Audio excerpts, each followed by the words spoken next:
All right, we're good? Okay, so this is the January 21st, 2020 Public Health and Safety Committee meeting, 6 p.m. We're going to call the meeting to order at 6:05 in the East Annex. Roll call, we have Alderman Fahrenwald, Alderman Hill, Alderman Carr, Alderman Johnson, and myself. Missing is Alderman Slattery and Alderman Cazares. I emailed you guys the minutes earlier today. Should have got it to you earlier. I also printed out a copy. So if you guys want to take a second, look them over and we can approve those. If you're ready, we need a motion. I'll give you a motion. Motion from Fahrenwald. Yes, sir. Fahrenwald. Carr, any questions? All in favor? Aye. Aye, opposed? None, okay.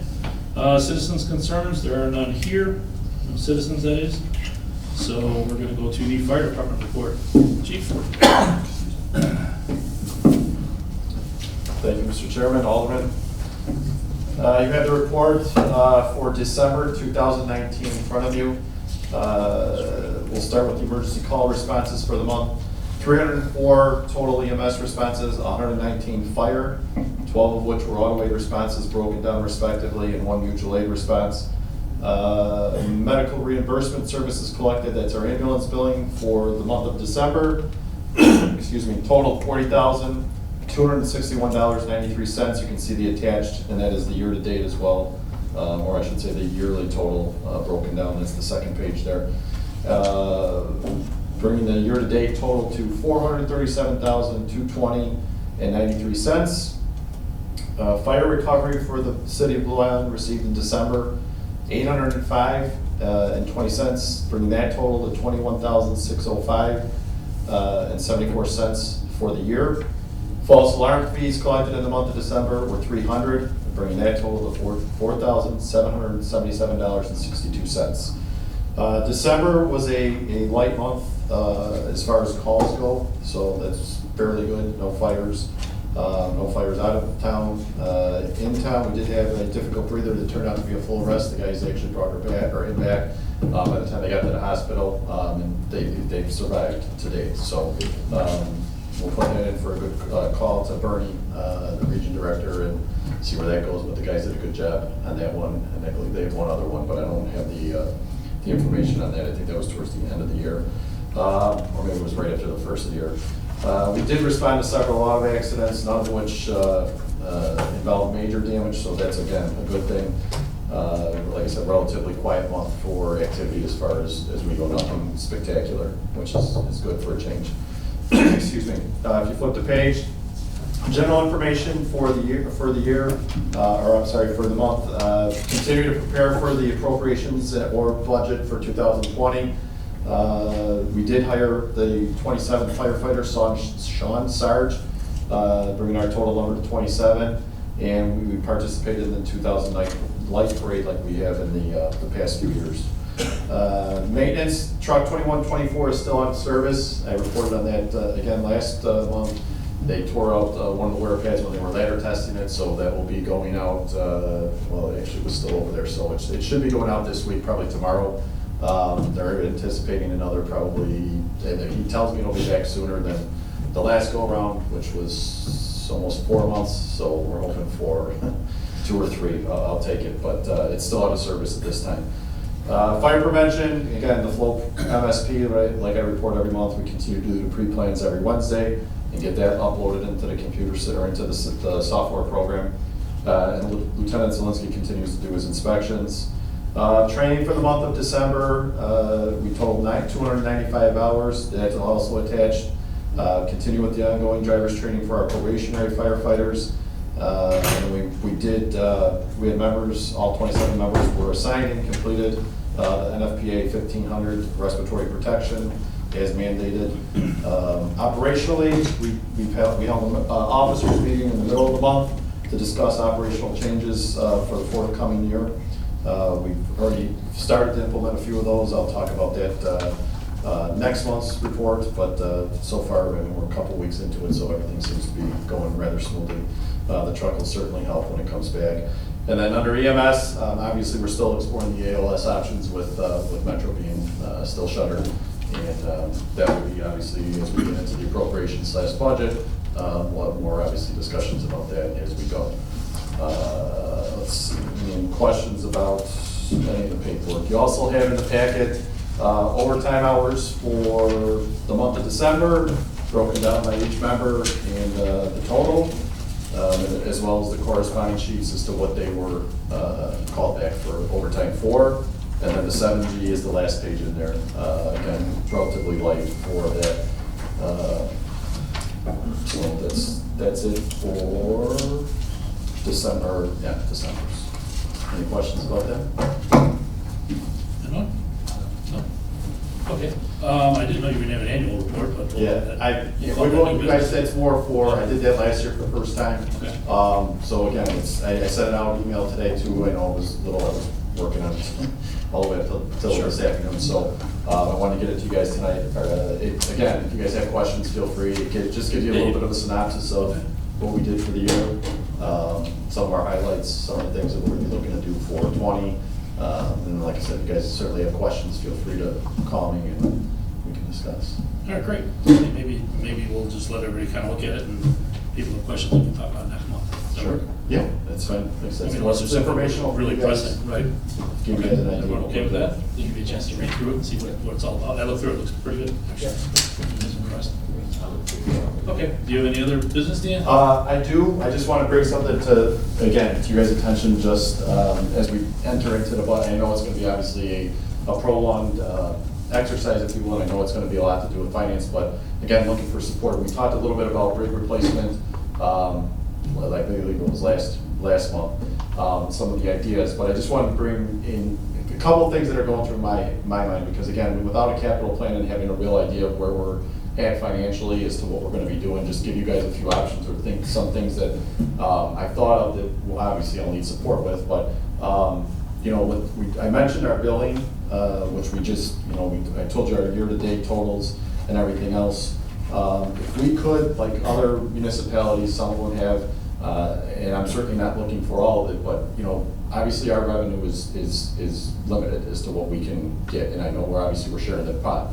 But you know, based on the 477,000 total, you know, if we could, and then add the total from fire recovery, we're looking at a total of $462,000 that the fire department generated. If we could take a quarter of that and just set aside in a fund for the fire department to make capital purchases, we're looking at, you know, anywhere between 155, and obviously that's going to fluctuate with medical billing, but that gives us an opportunity to maybe, again, not necessarily look at the corporate authority as the one that's going to be providing that money, but that money has been, you know, set aside for us just to be doing it. And then if, you know, if emergencies or something come up, certainly if it's needed, we can certainly give it up, but that might be a start or a catalyst for us to be able to get to where we need to get to as far as, you know, replacing some of this equipment that is obviously dated. So I just got what I'd like to hand out to show you guys kind of an example of, and this is by no means obviously obligated one. But this gives you an idea of where we're at as far as what we would be doing payment-wise. In preparation for the 2020 appropriations, I took the liberty of getting quotes just to have, like I said, I could come to you guys and say, this is where we're at, this is what it's going to cost us, and give you guys some options as to how potentially we could pay for it. This being one of them, if we, you know, obviously if we agreed, or if that were something that was interested in, that would be the way we could go. That this is again for just one obviously manufacturer, and I got several quotes, and like I said, when we get it, I don't want to overwhelm everybody tonight. Sure. As we get it, I just want to give you an example. This is Rosenbauer, and this is getting a 75-foot mid-mount tower ladder to replace the one we have, and then an engine. So we get 2 rigs for that price right there. Okay, one just under 1.3. But if you spread it out over the 10 years, you look at that. What I want to look at is the payment for the 2 rigs. And where I'm going with that is where, again, if we get that quarter or whatever we come up with as far as billing, that we can put in an ordinance form to say that we get that money, that's paying for those rigs. Or even if it's something, 1 rig, extrication equipment, whatever the case may be, to upgrade the ALS, that we have to have some type of plan going forward, again, to try and offset some of these costs, obviously, because I know we're not going to fall into millions of dollars and we're going to be able to buy everything brand new in with cash. So again, it's just an illustration to give you guys an idea of kind of where we're at, looking at as far as financially some of the things that you know, we're going to be looking to do in the future. But I know, like state reps, they, every year they give us capital funding. And I think we need to hit all three of our state reps, you know, that supports people. In order for capital funding for things of this nature, roads, whatever, you know what I mean? To look forward, I know sometimes they got to, you know, to split the other cities that they represent as well, but it's up to us, you know, to reach out. I haven't heard, was it Slattery? Yeah, Justice. The lady who was before, I don't think they ever gave us nothing on them. You know, I know Bobby and Will Davis had, but I haven't, you know, young guy, any squad, so I figured maybe, you know, you guys could, you know, if you have a relationship with those people too, you know, that would reach out. I reached out to Will Davis already, and he's, you know, looking forward to see, you know, what I share. And along those lines, because I believe in the capital plan that was passed last year, right? I believe there was 88,000 earmarked for us for building improvements. So, but I have never been able to get, this was obviously while Marcel was still here, I never got an answer of when that may be let or when that's going to be potentially available to us.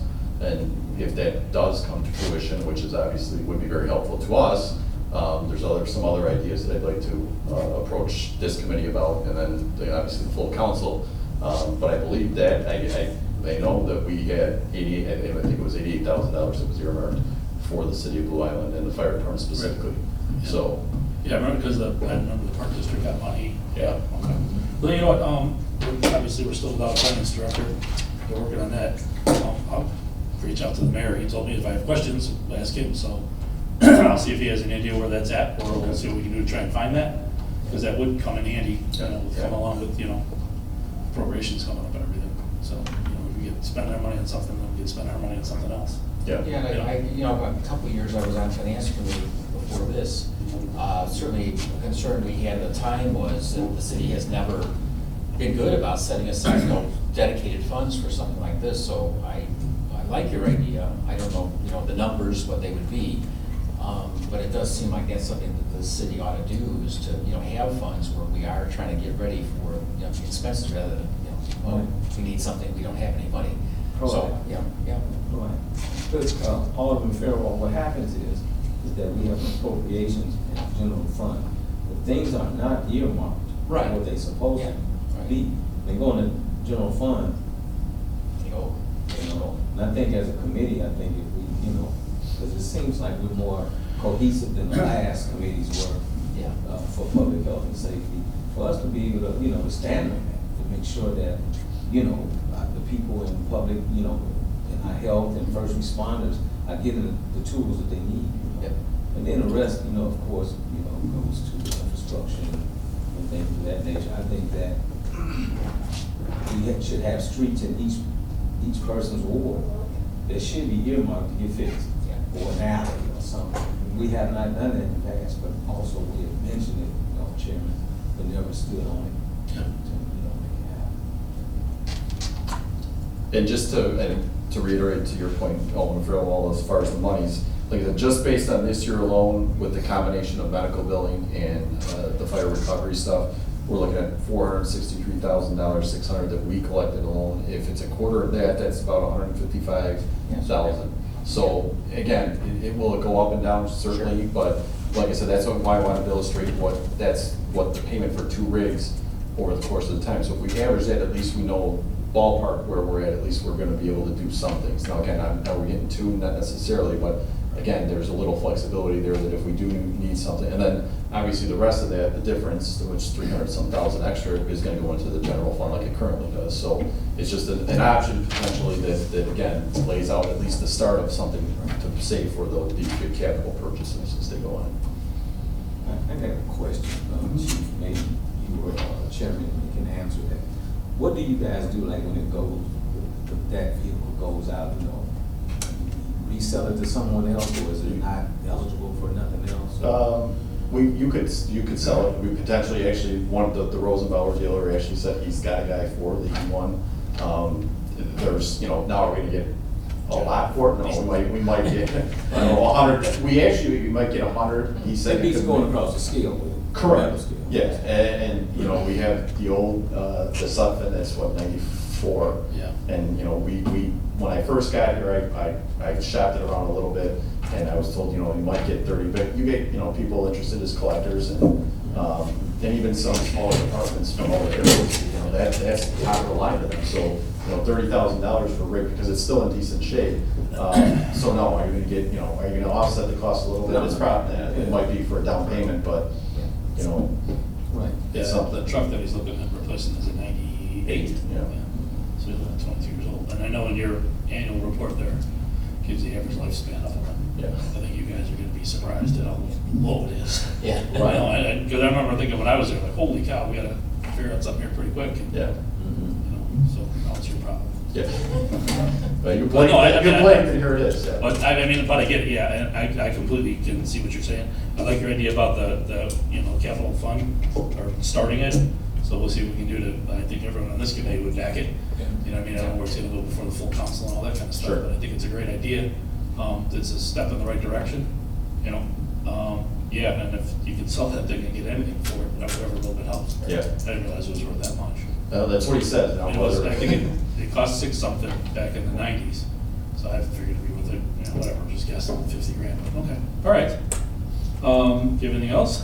I think just the other That was items, but, it. all of them, did you have a question? I'm just gonna ask a question. How much is it for just a good rig? I mean, just a, An engine, you're looking at anywhere between mid 300s to, I mean, you can pay upwards of 700. You know, the ones that we've looked at conservatively have been probably about 400 to 500, and you're getting a decent rig. The tower ladder, the model that we have right now as it sits, 95 foot, that manufacturer or similar manufacturers are well over $1 million. You can go from $1.1 million to $1.6 million, depending on what you put on it, who the manufacturer is. As you go down in ladder length and some other things, you're, like I said, this one I think was 940 or whatever it was quoted at. So that's where you're looking at for trucks. I mean, they're expensive. Like all the Klinker said, it was 600 back 22 years ago. So you know, it's nearly doubled the price in those 22 years. So again, at those, you know, and this, the other thing with these, a lot of the time now, a lot of these manufacturers are, you know, bidding against one another, and they're putting a lot of maintenance packages together and stuff. I think this one, and don't quote me on it right now, but I think theirs is 5 years bumper to bumper, so that also helps with the maintenance costs. We're gonna, you know, you'll see a decrease in that. So, you know, this is probably a decent time if we can find a way to get in and probably get some pretty decent deals. So I just, like I said, I wanted to bring it to the attention of the committee, and then obviously as we enter appropriations, give you guys some thought, something to think about as we go through it. thank you. Yeah. Anybody else? Questions? No? Okay. I'm gonna give you this one then, Chief, the Alice Fire and Safety. So I passed this out to you guys. I couldn't get it to download on my computer for some reason. I could print it, but I couldn't email it to you all. So basically, this is something that came to us from the Finance Committee, and this was, do you have one in front of you, Chief? No, I forgot to print it out. There's one right next to it. So this is basically, the city has to have all the fire extinguishers throughout all the city buildings inspected annually. When I was chief, we had used Reliable, and then this guy came in, he's actually one of the firemen at Atlas Fire and Safety. It's his business, his wife is the owner, and they were cheaper at that time. I don't know where they're at now. The prices look about the same as what they were. So I think Finance just wanted us to review it and see if we're all okay with continuing it, and we'll pass it back to them to approve it and go from there. So they basically come around once a year, correct, Dan? Yes. Once a year, they have a list of where every fire extinguisher is, from the rec center to the golf course to the fire department, all the ones on the rigs, all the ones hanging on the walls, any ones that are in here, any ones that are in the police station. And they weigh them, they tag them, they recharge them. If they're out of date or expired, then we purchase new ones. It gives you, it tells you the list there, or at the second page, Mayor's Office, Finance Department, East Annex, firehouses, Public Works, Pump House, pretty much everywhere the city has fire extinguishers. So I think Finance just wanted us to look it over and make sure we're good with it. I mean, it seems like, I don't know how it multiplies out, but it seems like it's a fairly low cost Yeah. item. Yeah. It is. I actually used Reliable when I had the restaurant down the street. And Alice is not bad, but I had forgot who the owner were. Bill McDonald and his wife Audra is actually the owner, I believe. Do they stay here? They live in Worth. Yeah. And I'm sorry, do they have the contract now, or will this be the switch to them? No, they're currently doing it. I think what's happening is during the finance committee, I believe it was Alderman Hill asked for any contracts to be like reviewed, Sure, basically, right. anything that's out there outstanding. So I think what's happening is as Marisol comes across things, she's sending it back to finance, and then finance is sending them to each respective department. So we all, we don't need to vote on this or anything, we just want, kind of like a consensus, so we're okay. Okay, I'll make sure that this gets back to you. You have a question? I'm sorry. My only concern would be that it might be seen as a conflict of interest. And that is, there is a purchasing policy that's working its way through finance, and that is one of the things it's not in place. It's something that Mr. Marzell started months ago, and it really hasn't gone too far. It's been revised and revised and revised, and I do know that that's one of the things that's on there. So, you want me to bring this back to finance and tell them we have reservations about that part of it? Or just, or it's competitive. Or have Carrie, Yeah. Carrie look into it, see if it's Okay. so, we don't want to get in trouble for it. No. Right. You know what I'm saying, or even get that person in trouble, so. Right. Because I know they make us fill out an ethics thing every year, it's all. Right. So, if Carrie says it's fine, I guess, I don't think it will have to go back to finance, because they ought to be okay, right? I think they just passed it here. I don't think it was actually okay. Yeah. I think they want to go through, if it's a public works, want to go through that committee, and then it comes back to finance. Okay. So I will have, Carrie, where that thing look at, is that what for everyone? Yeah. All right, that's before we send it back. Okay? Okay. Good. The next item under the fire chief's business, which isn't the fire chief's business, is actually mine, but it got placed under there, retrofit.com. So Alderman Johnson brought this up a couple meetings ago, and it's basically a company that'll come in and put solar power on the buildings, and it essentially pays for itself. There's grant money available for police and fire departments. I got on their website the other day, sent off an email. Right before I came here, I got a message from the guy, and he's trying to send me stuff back. So he said there's all kinds of things available and pretty much low cost or no cost to the city. So once I get that information, I'll disseminate it back to us, and hopefully we'll have a better idea on next month what's going on. But I do know that on their website, it encouraged police and fire departments to apply for their grants during the first quarter. So this is January, we still have, a couple month and a half, 2 months. So I think I'll put this, if it works for everyone, back on the agenda for next month and bring all the information they have. And I think what I'll also do, if it works for everyone, is get it to the new building commissioner and have him take a look at it, because I think it's gonna end up going through him eventually if we agree to it. Does that work for you? That sounds like a great idea, if it all works out. Right. Sounds like a good idea, yeah. Yeah, it says it's community, I wrote down community solar power LED lights, they retrofitted all the buildings, so I don't know I that looked much. into Wonderline, they did some work in Wonderline, and it saved them, their city hall, they actually was selling power. Really? Yeah, so I figured that would help with us purchasing this. Sure. Sure. We don't have a bill, a light bill, you know what I'm saying, or even at the rec center, or golf, or whatever, Right. you know. Okay. All right, so I'll bring more next meeting, and I'll also talk to the building commissioner. So I'm done. Does anyone else have anything for fire chief? All right, thank you. Yes. Thank you. So police department business, the police chief texted me a little while ago. She's busy on the scene of a call. She will not be here tonight, so I don't have any. Does anybody know, there was a shooting at the Clark station, does anybody know anything about it? At the Shell station. Sorry. I just happened to be there. Oh. I went there and two guys got into an argument, and this argument turned into a fist fight, and then one guy pulled out a gun and shot the guy twice. So, You must have been getting beat. I don't know if that's the case or not, but, I got there and I talked to the chief and she was letting me know what everything was going on. And then later the mayor came, Yeah. Okay, so. yeah, I guess that's They're- just keeping her busy. Yeah, That's they good. got everything taped off. Yeah, the Yeah. Shell They station. have, I brought the they brought in dogs, Yeah. helicopters. Because of the persons at large. Right, and then they have the suspect clear face Oh, on the videotape of it. Yeah, okay, good, thank you. So we'll have her bring this month's reports and last month's reports to the next meeting. The mayor had asked a while ago to put illegal fireworks for the 4th of July. I know he's talked about it in the past about, the police cracking down on that. So that's why I added it to this agenda. He wanted me to put it on this month so that we could start, since it's January and 4th of July is not too far away. So I mentioned that to the chief last week when I talked to her, so she was gonna come here and just start the conversation. So we'll put that on the agenda again for next month. So What, really, is there fines for that? yeah, there's fines for it, yeah, I have to look them up, but I know there are The fines. challenge is enforcing it, I mean, Right. it's better, you know. so- No, I was just asking, you know, if we do, you know, the revenue, you know, Yeah, where, sure, you know. right, yeah. Yeah, there are fines, I mean, I don't know about you guys, but my house, it's insane. Oh, it's just. 4th of July, it's crazy, Yeah. crazy, Oh, so, by my house last year, they burned down a garage, yeah.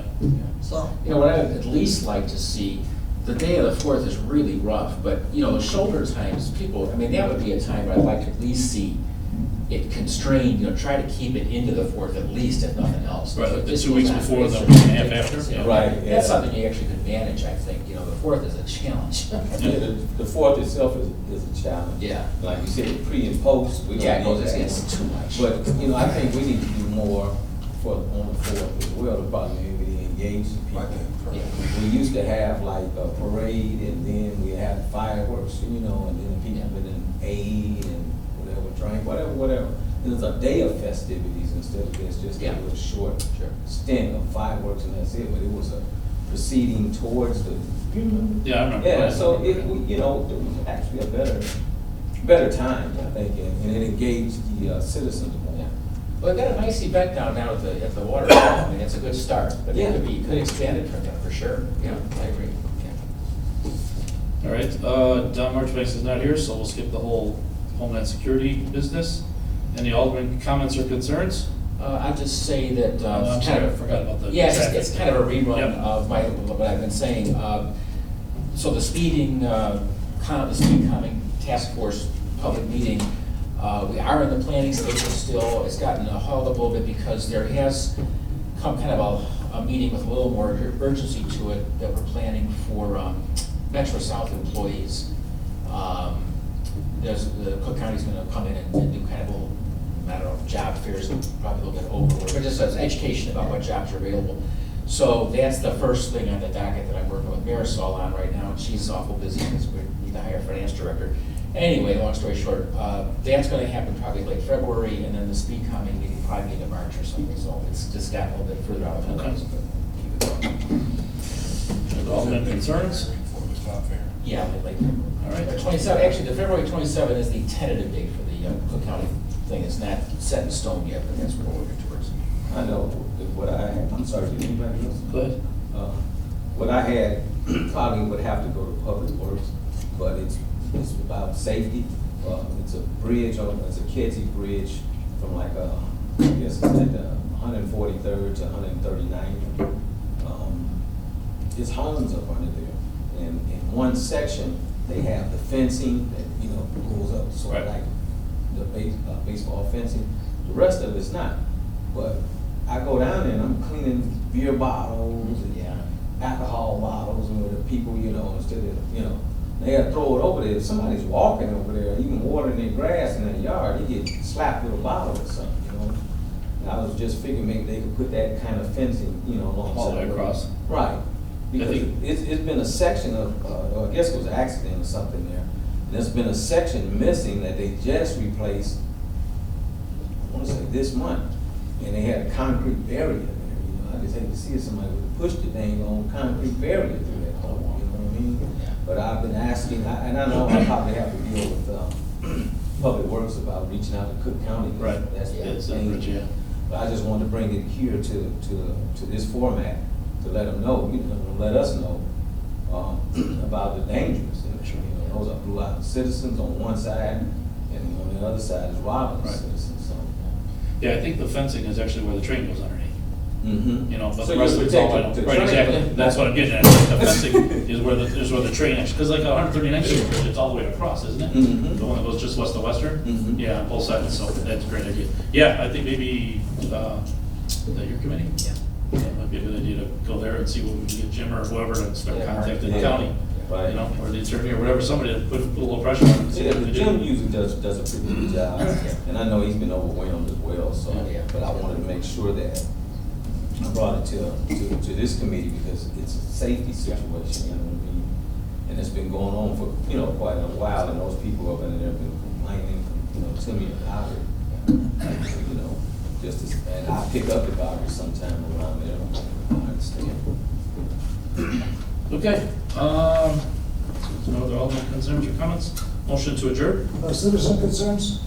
We did that earlier, but go ahead. Well, thank you very much, Chairman. Alan Stevo.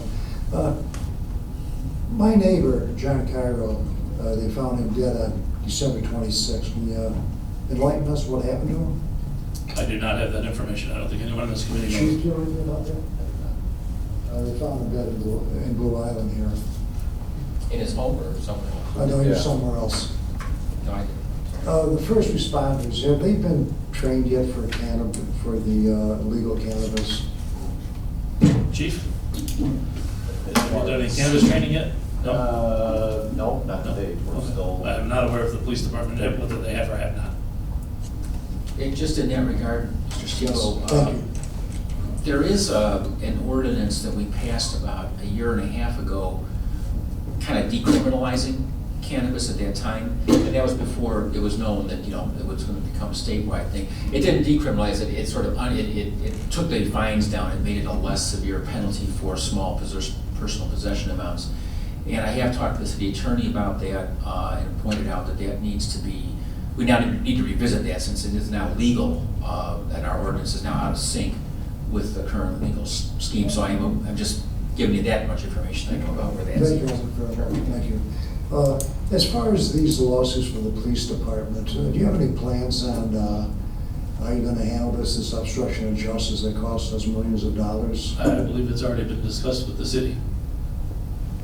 And what did they discuss? Al, you know as much as I do about it. It's been discussed, we've talked about it. We talked about it at a meeting, and I think you even said that it's pretty much futile to go after people. Do you remember that council meeting? you I'm saw? sorry, what was the issue? I didn't. The obstruction of justice Justice, charges in the I police believe- department where it costs the taxpayers millions of dollars. Oh, the issues that we've been facing? Yeah. Yeah. Certainly that, an issue that we've been talking about here that is important, and I guess we're actually starting to take some kind of a look at it, is at least getting the city some liability insurance, which we're uncovered on this stuff for starters. Well, I would like to see the committee work on this and have it on their agenda every meeting and move forward in doing something about this, because the persons who are responsible, they have to be held accountable. I mean, you're talking millions of dollars here, and we can't just forget about it. You gotta treat our employees good, you have to treat our citizens proper. I mean, you have to follow the law. People that we depend on, we don't expect them to break the law. We expect them to be honest employees of ours and help us when we need help. And that's what we should demand of our first responders. And this cannot be forgotten about. We have to do something about it. Either have the attorneys write letters to the state's attorney's office or attorney general, but something is going to be done. Something has to be done. Okay. That one more thing. The committee, now, the city, the hospital offered roughly $5 million altogether. Why did the committee act on this? I believe it was the entire council, so I think you should bring that up at a council meeting. Well, I will, but, here we Mr. could have bought, yes. What happened there, and it's very concerning to me too, and I'll be bringing it up in city council also, is that the matter was to be brought, the offer that Metro South made to the city was agreed, there was an offer in writing to the city. It was signed by the mayor, and it needed to be considered and, either voted up or down by city council. And that matter was supposed to have been introduced into a finance committee meeting, which was canceled. And with that cancellation, we just lost the opportunity. And it was not a good move. Right, and I Carol think it came to a vote. Green did remind everybody too that it was gonna be a certain date. Right. But, we could have bought new ambulances, paid the first responders more money, hired more first responders. Infrastructure, whatever. Right. Well, thank you very much, committee, thank you very much. You do, I know you're doing your best, and thank you for all your time. Thank you. Thank you. All right, anyone has anything else? Otherwise, motion to adjourn? So Fahrenwald, second by, second? Okay. All in favor? Aye. Opposed? Okay. Motion's adjourned, meeting's adjourned at 6:37. Hey, what were you cooking? Yes, there, Chairman.